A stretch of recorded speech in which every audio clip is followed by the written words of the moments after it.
여러분 반갑습니다. 요한복음 말씀 묵상 시간입니다. 우리의 믿음이 날마다 더 깊어지고 성숙할 수 있기를 간절히 소망합니다. 우리는 지금 오병이어 단락을 살펴보고 있는 중입니다. 보리떡 5개와 물고기 2마리로 5,000명을 먹였다는 것, 이거 얼마나 큰 능력이며 큰 기적입니까? 그러나 어제 저는 이처럼 놀라운 기적이지만 이 기적 자체에 몰두하기보다는 이 기적이 의미하는 것이 무엇인지 그 표적의 의미에 대해서 더 깊이 한번 묵상해 보자라고 말씀을 드렸습니다. 여러분, 이 오병이의 기적은 출애굽 모티프를 가지고 있습니다. 그렇기 때문에 예수님께서 6월절 가까이에 이 기적을 일으키셨다는 것을 분명히 밝히십니다. 여러분, 이 6월절은 출애굽할 때에 이스라엘 백성이 이 10번째 재앙 때에 구원받은 그 사건을 기념하는 것입니다. 바로 10번째 재앙 때 장자를 다치지 않습니까? 그런데 이 어린 양의 피를 문 임방과 문 설주에 바르고 또 밤새 같이 있는 이 이웃들과 함께 그 어린 양을 먹을 때에 그 집에 죽음의 천사가 넘어갑니다. 그래서 이제 넘을 월자를 써서 우리 한글에서는 유월절이라고 하고 영어에서는 패스오버라고 합니다. 여러분, 이처럼 넘어가는 절기입니다. 다시 말해서 하나님께서는 6월절 그 어린 양의 피를, 그 피값을 받으시고 여기에 피값이 치러졌다라고 하시고 하나님께서는 그 장자의 생명을 뺏지 않습니다. 하지만 여러분, 이 모든 것들은 다 상징이며 모델이지 않습니까? 여러분, 진정한 피값, 진정한 어린 양의 피값은 예수 그리스도의 십자가를 통해서 치러질 것입니다. 그래서 지금 이 오병이어 사건을 통해서 5,000명을 먹이신 것은 이것은 인간이 도저히 감당할 수 없는, 또 인간이 행할 수 없는 엄청난 기적인데 이것 자체가 하늘로부터 온 생명의 양식을 가리키는 것인데 예수님 자신은 십자가 사건을 통해서 자기의 살과 자기의 피를 통해서 이 모든 백성들에게 진정한 생명을 가져다 줄 것을 미리 말씀을 하신 것입니다. 여러분, 놀라운 사실은 예수님은 이 십자가의 길을 모르고 걸어간 것이 아닙니다. 힘이 없어서 십자가를 진 것이 아닙니다. 특히나 이 요한복음에서는 십자가 사건을 영광의 사건으로, 이 하나님의 영광이 성취되는 사건으로 이 십자가를 이야기합니다. 하나님의 큰일, 또 하나님의 때가 이루어지는 것, 이 모든 것은 다 십자가를 의미합니다.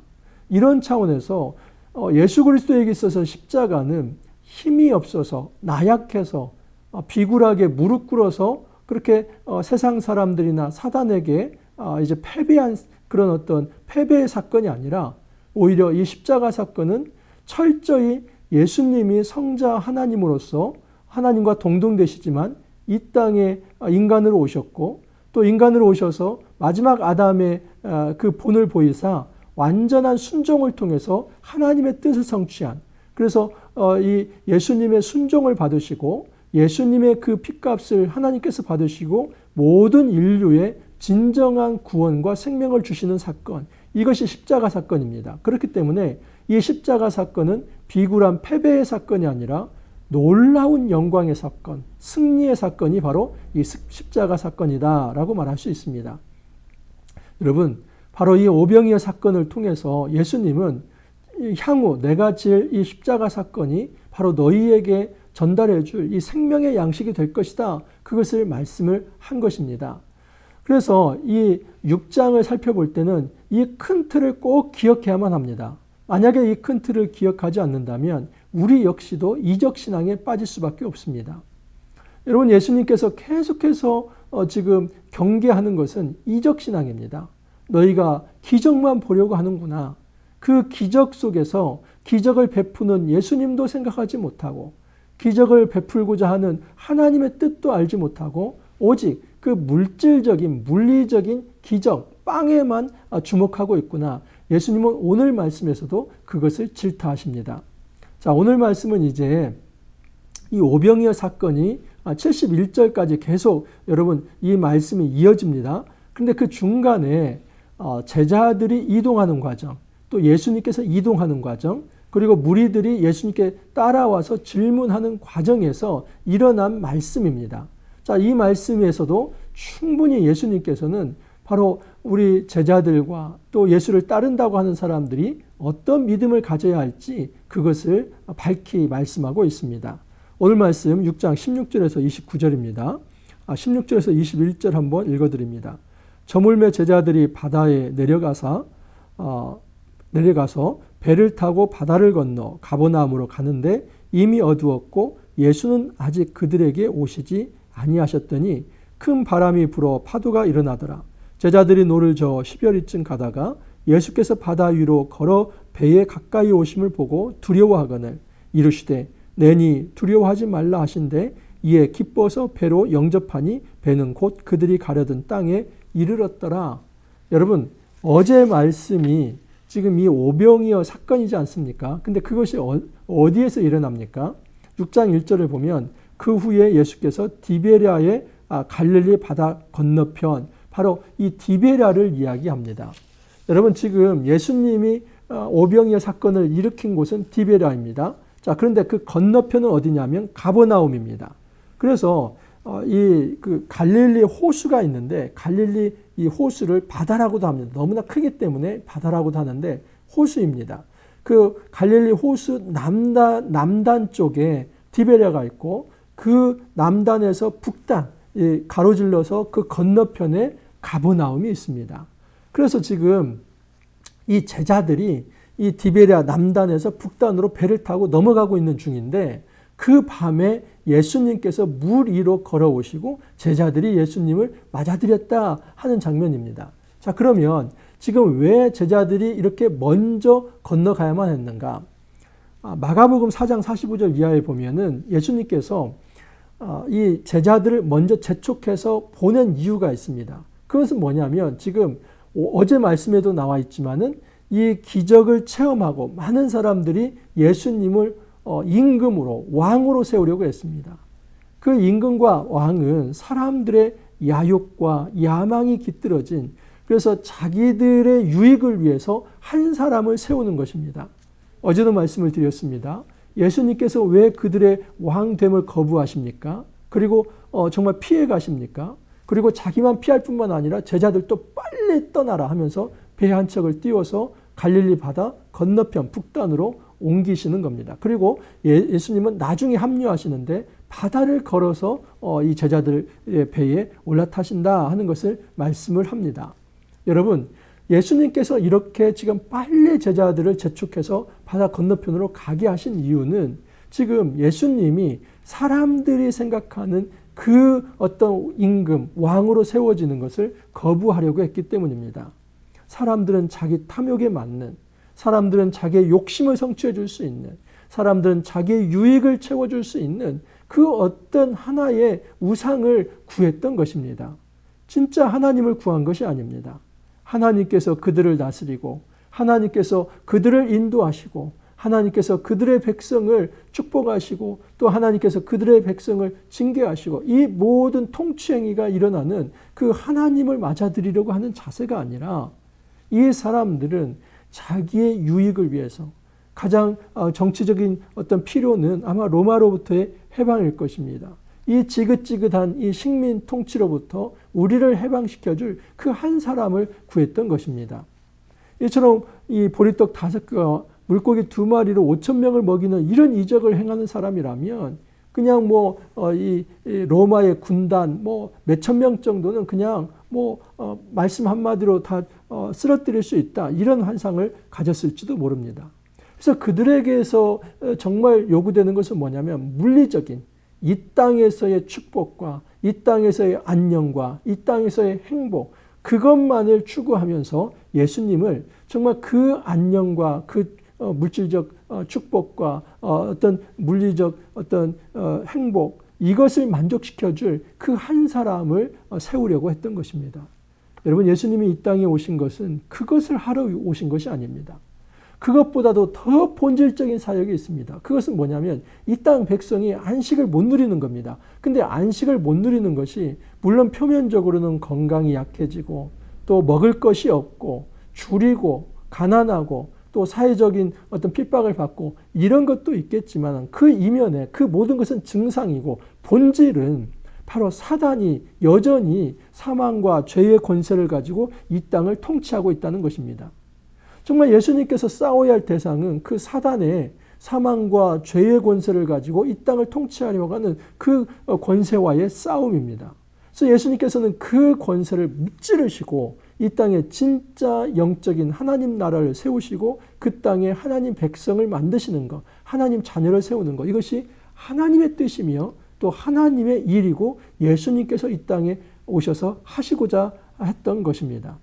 자, 그런데 그것을 사람들은 모르고 이제 예수와 예수 제자 공동체를 하나의 어떤 정치 집단으로 만들려고 했기 때문에 예수님은 빨리 그의 제자를 피신을 시켰던 것입니다. 그리고 예수님께서는 그 밤에 바다를 걸어서 배 위에 올라가십니다. 여러분, 이 초자연적 능력, 이거 어렵지 않습니다. 우리가 창조를 믿는다면 이 모든 것들은 다 여러분 어렵게 우리가 느껴지는 것들이 아닙니다. 여러분, 이 땅을 창조하신 분이 이 땅의 모든 초자연적 질서까지도 능력을 가지시는 분이 정말 이 땅에서 예수님께서 바다로 걸어가시는 것, 그것은 너무나도 쉬운 일입니다. 여러분, 우리 인간이 볼 때는 그것이 어려운 일이지만, 그것이 우리의 과학적 어떤 생각에 의해서 벗어나는 일이지만, 하나님께서 하신다면은 그것은 절대 어려운 일이 아닙니다. 여러분, 이 제자들이 처음에는 놀랐습니다. 너무나 놀라죠. 그 밤에 힘들어하고 있는데 예수님께서 지금 그 바다 위를 걸어오시니까요. 근데 예수님께서 이렇게 말씀하십니다. 내니 두려워하지 말라. 이 헬라어로 에고 에이미 그럽니다. 나는 나다, 이런 의미입니다. 영어로 말하면 I am 그럽니다. 여러분, 구약에 하나님께서 자기의 이름을 뭐라고 표현하십니까? I am, who I am. 나는 스스로 있는 자다. 모세가 하나님의 이름을 물어봤을 때 하나님께서 그렇게 모세에게 대답해 주시지 않습니까? 여러분, 예수님이 그 이름을 닮아 있습니다. 모든 존재의 근원으로서 I am, 나는 나다. 에고 에이미, 이렇게 얘기합니다. 나니까 두려워하지 말라. 이 말은 지금 출애굽적 언어를 가지고 와서 예수님이 이 땅에 오신 진짜 하나님이기 때문에 내가 너희와 함께 때문에 너희들은 두려워할 필요 없다. 또 한 가지 의미가 있습니다. 여러분, 이 요한복음 자체가 출애굽 모티프가 있다고 말씀드리지 않았습니까? 이스라엘 백성이 홍해를 마른 땅으로 걸읍니다. 이 마른 땅은 얏바사라고 합니다. 이 얏바사라는 말은 이 창세기 1장에도 나옵니다. 하나님께서 그 바다의 물을 물러가게 하시고 육지가 드러나는데 여러분, 그 뭇을 얏바사라고 합니다. 마른 땅. 그래서 마른 땅 이미지는 무엇이냐면 하나님께서 이 물을 심판하는 겁니다. 원래 고대에 이 바다는 죽음의 권세가 있다고 생각했습니다. 그래서 그 죽음의 권세가 이제 사람들을 괴롭히고 또 침몰시키고 그렇다고 생각을 했습니다. 그래서 때로는 이 죽음의 신에게 인신제사까지 드리고 그러지 않습니까? 자, 그런데 하나님께서 말씀하시는 건 뭐냐면 그 바닷물을 말려버립니다. 그리고 마른 땅을 걸어가게 합니다. 드라이랜드를 걸어가게 한 것. 이것이 바로 홍해 사건입니다. 그래서 예수님께서 바닷물을 밟는 것은 단지 초자연적 능력만이 아니라 예수님이 모든 사단과 악의 권세, 죄의 권세를 심판하시는 심판주로 이 땅에 오셨다는 것을 분명히 말씀하시는 것입니다. 그러므로 예수님의 이런 행보를 통해서 이제 새 출애굽이 이루어지는구나. 그 새 출애굽이라고 하는 것은 우리가 상상하는 단지 물질적, 정치적, 군사적 이것만이 아니라 이 하늘의 권세를 가지고 영적인 하나님 나라가 온전하게 이루어지는 것이구나. 그것을 생각해야 하는데 사실은 무리는 물론이고 제자 공동체까지 이것을 깊게 생각하지 못했습니다. 자, 한 가지 주목할 것이 있는데 다른 공간 복음에 보면 예수님이 이 무리를 걷는 사건이 굉장히 자세하게 길게 소개됩니다. 근데 요한복음은 짧게 소개되지 않습니까? 근데 이것이 짧게 소개되는 대신에 다른 게 더 길게 소개됩니다. 그건 뭐냐면 지금 예수님을 쫓아온 그 제자들의 정황을 더 자세하게 묘사를 합니다. 한번 보십시오. 22절을 보면 이튿날 바다 건너편에 서 있던 무리가 배 한 척 외에 다른 배가 거기 없는 것과 또 어제 예수께서 제자들과 함께 그 배에 오르지 아니하시고 제자들만 가는 것을 보았더니 그러나 디베랴에서 배들이 주께서 축사하신 후 여럿이 떡 먹던 그곳에 가까이 왔더라. 무리가 거기에 예수도 안 계시고 제자들도 없음을 보고 곧 배들을 타고 예수를 찾으러 가버나움으로 가서 바다 건너편에서 만나 랍비여 언제 여기 오셨나이까 하니, 여러분 이거 한마디로 요약할 수 있는 말입니다. 제자들이 먼저 배 타고 갔고 예수님이 그 뒤에 갔는데 바로 무리들이 배 타고 따라왔다. 이렇게 한마디만 하면 됐는데 여러분 굉장히 길게 이야기를 합니다. 이것은 무엇이냐면 지금 예수님이 바다를 걸으신 이 기적보다도 지금 무엇을 요한복음은 더 드러내려고 하냐면 그 무리들의 열정을 드러내려고 합니다. 왜 이 무리들이 이렇게 열정을 내어서 예수님을 쫓아갔는가? 지금 많은 지면을 할애해서 그 무리들의 열정이 무엇인지를 이야기하려고 합니다. 여러분 예수님께서 제자들을 배 한 척을 띄워서 보냈죠. 근데 그 띄울 때에 그때 당시에는 배가 한 척밖에 없었습니다. 그리고 그 배에는 예수님이 타지 않았습니다. 그러니까 여러분 지금 이 상황인데 어찌된 영무인지 지금 이제 다른 배들이 또 왔습니다. 그리고 후발대로 이 다른 무리들이 이제 쫓아갔습니다. 그랬더니 그곳에 예수님이 있는 것입니다. 육로로 걸어서라고 한다면 그곳에 도착할 수 있는 시간이 아닙니다. 이것을 보며 랍비여 예수님이 언제 오셨나이까 이것을 이야기를 하는 겁니다. 자, 그런데 여기서 주목하는 건 뭐냐면 이 성경 저자는 이 무리들이 굉장히 열정을 가지고 수소문을 해서 뭐 제자들이 갔는데 혹시 거기에 예수님이 있을지도 모른다 해가지고 그렇게 거기까지 쫓아간 것입니다. 예수께서 이렇게 말씀하십니다. 예수께서 대답하여 이르시되 내가 진실로 진실로 너희에게 이르노니 너희가 나를 찾는 것은 표적을 본 까닭이 아니요 떡을 먹고 배부른 까닭이로다. 예수님께서 그냥 아주 그 꿰뚫는 말씀을 한마디 하십니다. 너희들의 이 열정, 이 지면도 굉장히 많이 할애해서 이 사람들이 어떻게 예수님을 찾아왔는지 그렇게 자세하게 표현하지 않습니까? 그들이 그렇게 열정을 내어서 예수님을 찾아온 이유는 표적을 본 것이 아니라 그들이 떡을 먹고 배불렀기 때문이다 라고 얘기합니다. 다시 말해서 그들의 관심사는 물질적인 것, 떡에 있다는 것입니다. 여러분 어제도 말씀을 드렸지만 이 물고기 보리떡 5개와 물고기 2마리를 가지고 5,000명을 먹인 것 대단한 기적 사건이죠. 하지만 여러분 이 떡에 관심을 갖지 말자고 했습니다. 이 떡이 중요한 게 아니라 그 떡을 나눠서 먹는 그 의미가 무엇인가? 그 표적입니다. 표적. 표적은 사인입니다. 표적이라는 말은 기적이라는 말이 아닙니다. 표적은 영어로 말하면 사인, 헬라어로 말하면 세메이온 그럽니다. 여러분 이 표적은 무엇인가 그 사건의 의미를 드러내는 겁니다. 그렇다면 예수님께서는 지금 실망하고 계신 겁니다. 내가 이렇게 기적을 베푼 것은 이들이 내가 하늘로부터 온 자임을 알고 생명의 양식을 줄 자임을 알아야 하는데 그 예수님에 주목하지 않고 여전히 떡에만 나의 물질적인 축복만 내 안에서 회복되어야 할 것만 그 필요만을 생각하는 것에 대해서 예수님께서 질타하신 것입니다. 그래서 27절 이하 이렇게 말씀하십니다. 썩을 양식을 위하여 일하지 말고 영생하도록 있는 양식을 위하여 하라. 이 양식은 인자가 너에게 주리니 인자는 아버지 하나님께서 인치신 자니라. 그들을 향해서 이 썩을 양식, 다시 말해서 이 물질적 가치에만 주목하지 말고 썩지 않을 양식, 이 영적인 가치에도 주목을 하라 말씀을 합니다. 그들이 물어봅니다. 그들이 묻되 우리가 어떻게 하여야 하나님의 일을 하리이까? 여기서 예수님께 그렇게 말씀하시지 않았습니까? 썩은 양식을 위하여 일하지 말고 영생하도록 있는 양식을 위하여 하라 하니까 그러면 하나님의 일이 무엇입니까? 그렇게 물어봅니다. 여러분 이게 굉장히 중요한 말씀입니다. 우리가 어떻게 하여야 하나님을 하리까 하는데 예수님이 이렇게 말씀합니다. 예수께서 대답하여 이르시되 하나님께서 보내신 일을 믿는 것이 하나님의 일이니라. 여러분 하나님께서 보내신 그가 누구입니까? 예수님이죠. 쉽게 말하면 예수님을 믿는 것이 하나님의 일이다. 여러분 이 땅에서 최고의 일은 최고의 하나님의 일은 예수 믿는 거라는 걸 얘기합니다. 자, 그러면 이게 무슨 뜻인가? 내일 본문에 그게 좀 나와 있습니다. 내일 본문 6장 40절을 보면 내 아버지의 뜻은 아들을 보고 믿는 자마다 영생을 얻는 것이니 마지막 날에 내가 이를 다시 살리리라 하시니라. 이 하나님의 일과 하나님의 뜻은 등치어라고 해도 과언이 아닙니다. 다시 말해서 지금 하나님께서 보내신 이 일을 믿는 것이 하나님의 일이니라 하는데 이것을 달리 말하면 하나님께서 보내신 이 바로 그 예수를 믿는 것이 하나님의 뜻이니라. 그리고 그들에게도 너희가 썩을 양식을 위해서만 일할 것이 아니라 하나님의 뜻을 받들어서 일을 하라. 그 말을 의미하는 겁니다. 자, 그러면 여러분 성부 하나님의 아주 중요한 뜻이 무엇입니까? 그것은 성자 예수님을 보내시고 그 성자 예수님을 하나님의 아들로 받아들이는 것, 이것이 하나님의 뜻입니다.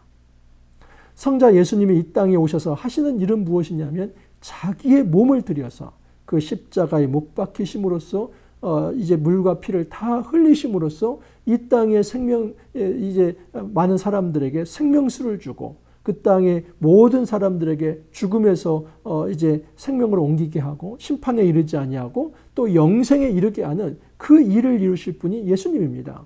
바로 이것이 하나님의 뜻입니다. 예수님을 이 땅에 보내신 그것을 너희들이 받아들이라는 겁니다. 여러분, 우리 삶 속에서 정말 일어나는 소소한 기적들이 있고 또 일어나야 할 기적들이 있습니다. 그런데 정말 주목해야 할 것은 무엇이냐면 그 필요가 채워지는 그 이면에 어떤 하나님의 의도와 의미가 담겨 있는가? 과연 내 안에 기적이 일어난다면, 내 삶에서 새로운 어떤 변화가 일어난다면 그것을 통해서 하나님께서 의도하는 일이 무엇인가? 우리 삶 속에서 여러분, 우리가 의도하지 않아도 기적은 일어납니다. 이제까지 한번 살펴보십시오. 지금 가나 혼인잔치에서 여러분 정말 물론 어머니가 요구했지만 거기에 그 가나 혼인잔치에 어떤 연회장이 요구한 것도 아닙니다. 그리고 처음에 예수님은 그것은 내 때가 아니라고 했습니다. 그러면서 이루지 않습니까? 또 왕의 신하의 아들을 고칠 때도 마찬가지입니다. 그 왕의 신하의 믿음을 보고 고친 게 아닙니다. 네 아이가 살아있을 것이다. 그렇게 하고 그것을 믿고 간 것입니다. 그러니까 예수님이 먼저 고치신 것이지 믿음을 보고 고친 게 아닙니다. 베데스다에 38년 된 병자는 어떻습니까? 그거 역시도 마찬가지입니다. 여러분, 베데스다에 38년 된 병자는 굉장히 부정적으로 표현되어 있습니다. 여기서 이 사람이 굉장히 예수님 앞에서 믿음을 표현한 게 아니라 굉장히 이 사람은 시크하게 나오고 또 굉장히 염세적이고 또 어떤 패배주의에 빠져 있습니다. 근데 그 불쌍한 자를 예수님께서 고치시지 않습니까? 여러분, 오병이의 기적은 어떻습니까? 지금 누구도 할 수 없고 무력한 자리에서 예수님이 먼저 하신 겁니다. 이걸 놓고 본다면 때로는 내가 하나님 앞에서 기적 베풀어 주십시오. 그 말을 할 용기도 없을 때에 우리의 필요가 있다면 먼저 찾아와셔서 우리 그 필요를 채워주실 수 있는 분이 우리 하나님입니다. 그러니까 우리가 너무 기적에 목매이지 않아도 우리는 우리 삶 속에서 작은 소소한 기적들을 매번 봐왔고 앞으로도 그 기적들을 보고 체험할 것입니다. 중요한 것은 뭐냐면 그때마다 이런 일들을 나에게 왜 주셨는가? 그 영적인 의미를 한번 생각해 보는 것입니다. 그것은 바로 예수 그리스도께서 온전히 하나님의 아들로 이 땅에 오셔서 생명 주실 유일한 구원자라는 것을 너희들이 믿고 받아들이는 것이다. 이것이 하나님께서 원하시는 뜻이고 이것이 바로 하나님의 일이다. 너희가 다른 일보다도 바로 이것을 먼저 해야 한다. 메시아가 지금 앞에 왔는데도 여전히 떡만을 바라보면서 메시아를 거부하고 그 물질적 가치에 몰두한다면 그것이 하나님의 일을 한다고 말할 수 있겠는가? 정말 하나님의 일을 하려고 한다면 단지 어떤 물질적 가치에 함몰되지 말고 이 영적인 하나님 나라 가치에 너희들의 마음을 두어서 예수 그리스도를 왕으로 모시고 따르라 하는 것입니다. 여러분, 우리 삶 속에서 지금도 하나님께서는 우리가 알지 못하는 사이에 기적을 일으키십니다. 아멘. 저는 그것을 믿습니다. 여러분, 또 우리 삶 속에서 기적이 필요합니다. 하지만 더 중요하게 생각해야 할 것은 그 기적 자체에 몰두할 것이 아니라 그 기적을 베푸시는 예수 그리스도 하나님께 더 주목하길 바랍니다. 그리고 그 기적과 표적을 통해서 우리에게 주실 진정한 이 가치, 예수님이 어떤 분인가 하는 것을 알기를 원하시는 그 의도를 간파해서 우리가 더 믿음으로 신앙으로 성장해 가기를 원하십니다. 주님께서 이 오병이의 기적을 일으키시고 또 이제 그 갈릴리 건너편으로 건너가시면서 모든 무리들과 제자들에게 요구하시는 것은 물질적 가치에 함몰될 것이 아니라 믿음을 가지고 그 믿음으로 예수 그리스도를 받아들여라, 이 요구를 하고 계십니다. 우리 역시도 정말 우리 삶 속에서 일어나는 하나님의 은혜를 체험한다면 믿음으로 반응하고 믿음으로 예수 그리스도를 온전히 생명의 주로 받아들일 수 있기를 간절히 소망합니다. 기도합니다. 믿음 없는 세대를 한탄하며 예수님께서 다시 한번 하나님의 뜻은, 하나님의 일은 바로 하나님께서 보내신 예수 그리스도를 믿는 것이다 라고 말씀을 합니다. 주님, 우리의 삶이 날마다 우리의 믿음이 깊어질 수 있게 하옵소서. 우리의 믿음이 더 성숙할 수 있게 하여 주옵소서. 하나님께서 우리에게 은혜 베푸실 때에 그 물질적 가치에만 몰두할 것이 아니라 하나님께서 일으키고자 하는 그 하나님 나라, 그리고 예수 그리스도에 대해 주목하면서 우리가 더 깊은 신앙의 엎드림이 있게 하시고, 또 우리가 그럴수록 더 예수 그리스도를 잘 믿음으로써 우리의 신앙이 성장해 갈 수 있도록 주님 축복하여 주옵소서.